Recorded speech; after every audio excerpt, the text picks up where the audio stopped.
बिस्मिल्लाहिर्रहमानिर्रहीम। आज हम जिस दरख्त के सामने खड़े हैं इसे शहतूत कहते हैं। इसके बेशुमार फ़ायदे हैं। पहला फ़ायदा तो ये है कि इसकी टहनियाँ जो है उसे काट कर इनमें टहनियों में बहुत लचक होती है। टोकरे और टोकरियाँ बनाई जाती हैं जो बहुत से कामों में इस्तेमाल होती हैं। इसके अलावा इसके जो पत्ते हैं ये रेशम के कीड़े पालने के बहुत काम आते हैं।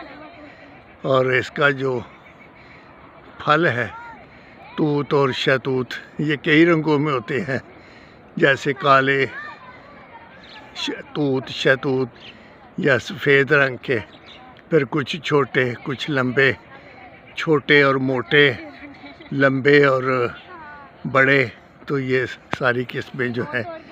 और वो गले के ख़ास तौर पे खांसी के हवाले से ये बहुत मुफीद समझा जाता है और ये इस्तेमाल किया जाता है खांसी के लिए। जो शरबत बनाए जाते हैं उनमें, और ये वो आज हम इस दरख्त को देख रहे हैं। और इस वक्त हम डैरकी के करीब सूबा सिंध में खड़े हैं, एक बाग में जिसमें ये दरख्त जो है ये शहतूत का है। वैसे ये एक बच्चों की टीम है जो हम यहाँ इकट्ठे मिलकर सैर कर रहे हैं, और वो कुछ दूर इसी टीम के साथी दीगर भी हैं, और हम आज बहुत खुश इसे देख रहे हैं और इसके बारे में सुन और समझ रहे हैं। अस्सलाम वालेकुम।